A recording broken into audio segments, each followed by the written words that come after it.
ఈ గోపురం లేదా ఈ గుడి పలానా వాళ్ళు కట్టించారు అని మనకు ఎలా తెలుస్తుంది అంటే దాని మీద ఉండే రాజముద్ర విజయనగర సామ్రాజ్యం వాళ్ళు కట్టించారు అని అది మనకు తెలియాలంటే ఈజీ.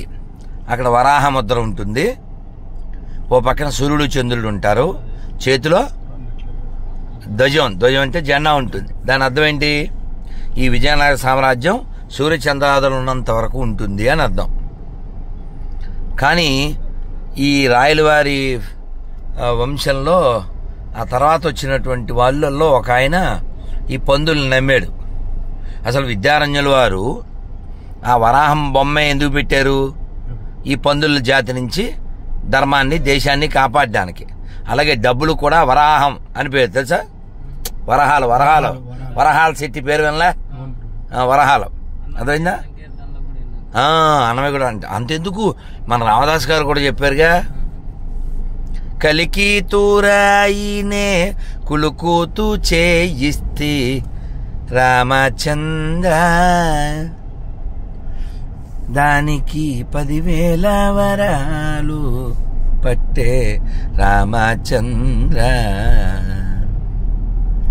సో కలికి తురాయిని ఇంపుగా చేస్తే నువ్వు కులుకుతూ తిరిగావు ఎడవబ్బసమ్మని. సో విషయం ఏంటంటే ఇలా వరాహముద్రతో విద్యారణ్యుల వారు అలా డిజైన్ చేశారు.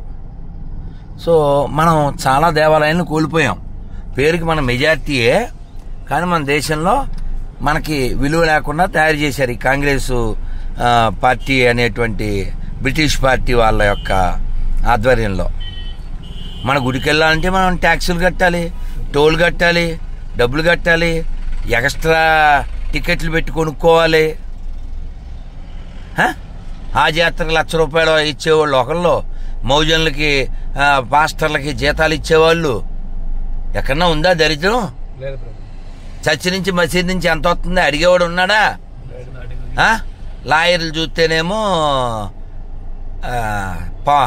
ధర్మం కోసం పనిచేసే లాయర్లు లేరు. జడ్జీలు చూస్తేనేమో వాళ్ళ ఇంట్లో స్వలింగ సంపర్కం కేసు ఉందని దాన్ని అందరికీ అంటిచ్చేసేసి ఎవడైనా ఎవరితోనైనా అని వాళ్ళు తీర్పులు ఇచ్చేస్తుంటారు. ఓయో రూమ్స్ ఖాళీ లేకుండా ఆదరేజుల వ్యభిచారానికి తెరలు తెస్తుంటాయి ఈ కోర్టులు. మొన్న ఆడెవడో అసహజంగా భార్యతో శృంగారం చేసి చంపేశాడు. వాడి పిల్లం ఆడిష్టం అంటున్నాడు వీడు.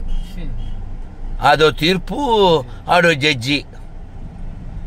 వాడికి అదే వాడు అలాంటోడు కాబట్టే ఆ తీర్పు ఎందుకు ఇచ్చాడు?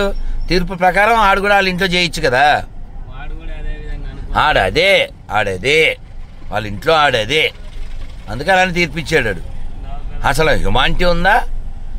వాడి భార్యని వాడు ఎలాగైనా చేయొచ్చంట. అంటే స్త్రీ మనిషి కాదా? స్త్రీకి వాల్యూ లేదా? తీర్పు ఇచ్చినోడి సిగ్గు లేదా? అడిగేవాడు లేడా? ప్రశ్నించేవాడు లేడా? ఎదుర్కొనేవాడు లేడా?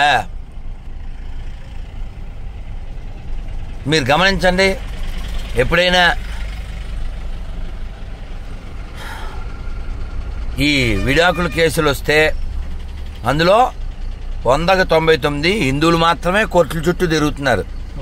క్రైస్తవ ఆడవాళ్ళు, ముస్లిం ఆడవాళ్ళు తిరగట్లే. కుటుంబ వ్యవస్థ అంటేనే తలమానికం మనం కుటుంబ వ్యవస్థకి గొప్ప ఆదర్శనీయులు మనం. కానీ మన కుటుంబ వ్యవస్థ నాశనం అయిపోతుంది. వాళ్ళకి కుటుంబం అనే కాన్సెప్టే లేదు.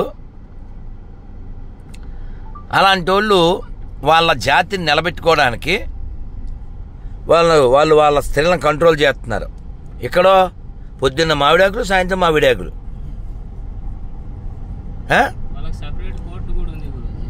అవును తెలుసుగా, ముస్లింలకి వేరే కోర్టు ఉంది కదా. కాదు, ముస్లింలకి వేరే కోర్టు, ముస్లింలకి వేరే రూల్స్.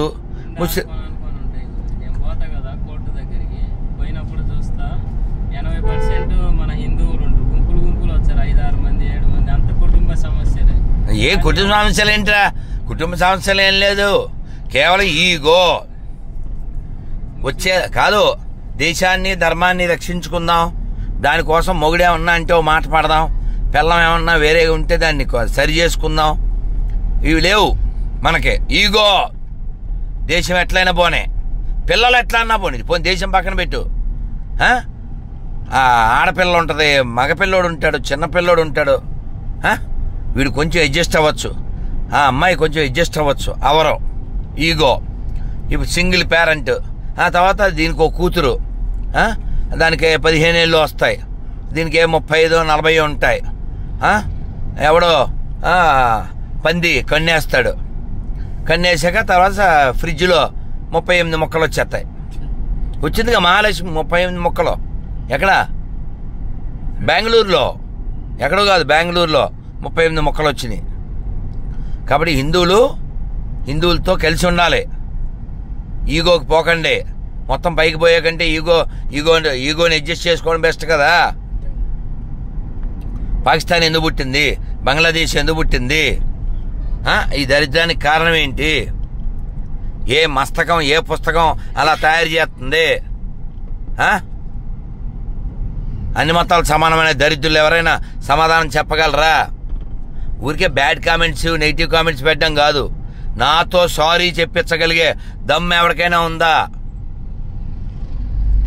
ఏ మతం వాడైనా సరే సెక్యులరిజాన్ని నిరూపించగలరా? సెక్యులరిజం ఉంది అని చెప్పండి, వెంటనే మసీదులో, చర్చిలో హోమానికి ఏర్పాట్లు చేస్తా.